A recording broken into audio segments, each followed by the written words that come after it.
Salam sejahtera Malaysia, denyut nadi suara rakyat bergema di channel ini. Jangan lupa tekan butang subscribe, like dan share. Malaysia kita punya, cintai Malaysiaku, kita jaga kita.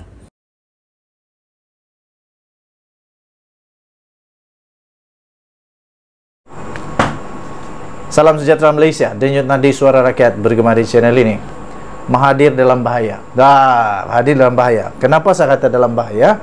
Baru sebentar tadi, petang tadi minum kopi dengan kawan-kawan.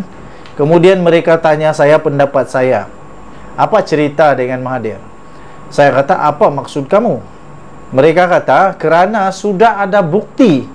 Dan SPRM sudah pun mengeluarkan kenyataan bahawa kemungkinan SPRM akan, bukan kemungkinan, SPRM sedang mencari, sekiranya, bukan mencari, sedang membuat penilaian. Itu perkataan yang lebih baik adalah sedang membuat penilaian sekiranya di dalam Opcom itu terdapat salah laku, terdapat salah guna kuasa, terdapat penyelewengan yang boleh disiasat oleh SPRM. Kerana yang kita tahu, Datuk Seri Anwar Ibrahim telah pun mengeluarkan bukti kukuh di mahkamah melalui pembelaannya.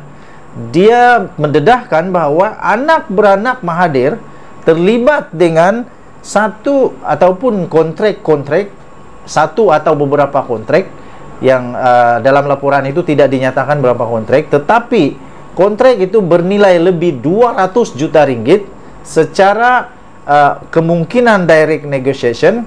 Kerana disebut juga pada waktu itu MKD, Menteri Kewangan yang diperbadankan, ada satu share disebut sebagai golden share, di mana share ini boleh dibuat untuk buat satu direct negotiation. Dan menurut pembelaan itu, Anwar berkata bahawa Mahathir ada kawalan kepada MKD tersebut. Jadi sekiranya Mahathir didapati bersalah dan ada konflik of interest, saya kata dengan kawan itu, Mahathir dalam bahaya. Yang kesiannya, Mahathir sekarang dah 98 tahun.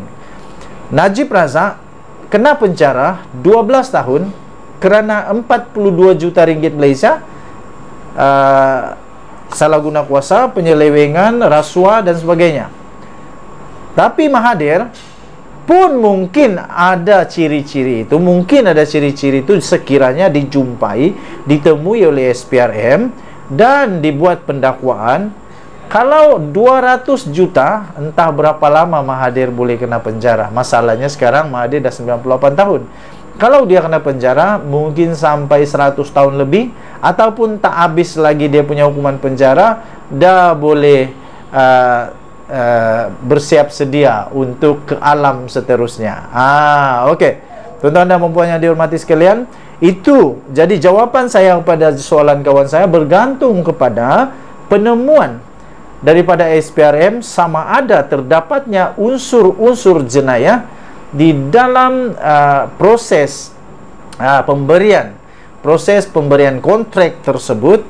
Adakah ada konflik of interest, atau adakah terdapatnya unsur-unsur rasuah, penyelewengan, salah guna kuasa dan sebagainya. Tetapi Mahathir nampaknya sekarang ini dah berdiam diri. Selepas saja Anwar keluarkan bukti itu di mahkamah, sampai sekarang Mahathir belum ada apa-apa komen. Jadi melalui laporan itu ditulis di hujung laporan, berita seterusnya akan menyusul. Berita seterusnya akan menyusul. Maknanya ada sambungan kepada cerita ini. Jangan lupa untuk bersama-sama dengan saya seterusnya di dalam perkembangan terkini. Adakah Mahathir akan didakwa atau tidak? Adakah dia akan dipenjara atau tidak? Tetapi ramai kawan kata Mahathir mungkin kena penjara. Begitulah. Tapi saya kata jangan dulu buat andaian cepat. Kita kena biarkan SPRM untuk menyiasat, kemudian biarlah biarlah perundangan negara Malaysia menjalankan tugasnya. Denyut Nadi Suara Rakyat bergema di channel ini. Bye-bye. Salam sejahtera Malaysia, Denyut Nadi Suara Rakyat bergema di channel ini. Tuan-tuan dan puan yang dihormati sekalian, seperti biasa saya kata, saya minat dengan misteri-misteri. Macam misteri Nusantara TV3 dulu tuh. Sekarang nih, salah satu minat saya ialah misteri mengapa orang berkuasa tak buat.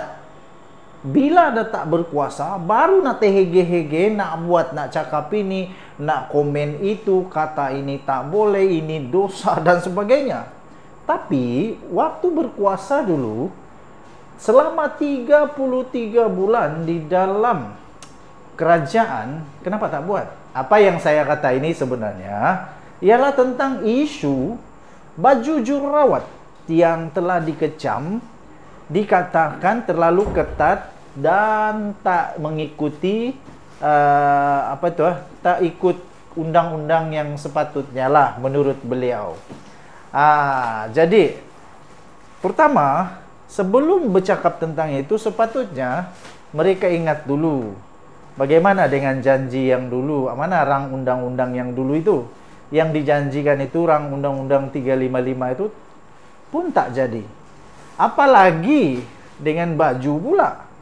Yang hairannya, seperti biasa saya kata hairan, waktu berkuasa, waktu betul-betul ada kuasa, waktu betul-betul dalam kerajaan, malahan waktu itu Tok Guru Hadi Awang pun dia ada jawatan, jawatan dia setaraf dengan menteri.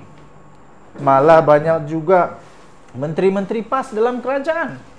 Tapi hairannya, tak ada pun berita, tak ada pun komen, tak ada pun komplain, tak ada pun desakan supaya baju jururawat itu ditukar.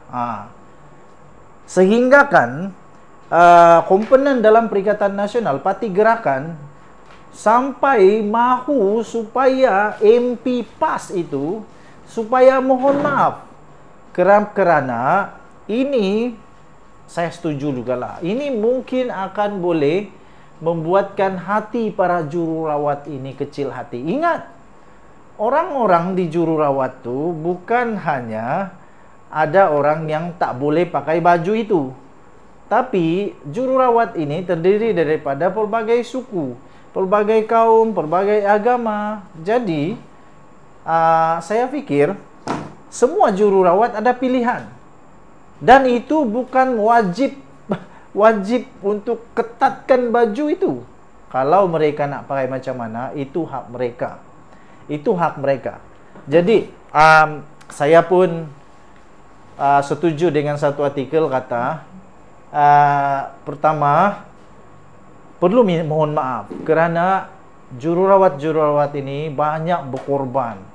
Mereka sanggup tinggalkan keluarga, tinggalkan anak-anak, berusaha sungguh-sungguh supaya ada orang yang boleh selamat.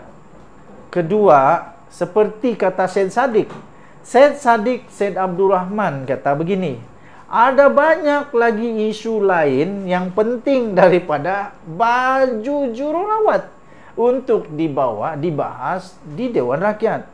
Lagi pula, tentang baju ini, saya fikir itu hak orang untuk nak pakai baju macam mana. Jadi persoalan, sekali lagi saya berbalik semula kepada persoalan utama sebelum saya tutup.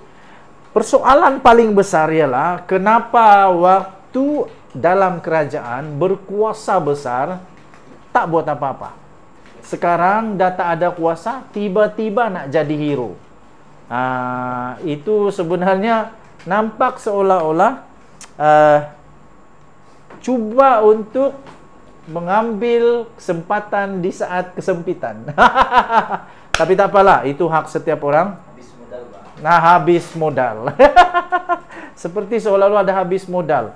Ekonomi dah okey, semua okey. Tengok sekarang dah tak ada modal, terpaksa ambil baju jururawat. Kesian. Denyut Nadi Suara Rakyat bergema di channel ini. Kita jumpa lagi. Bye-bye.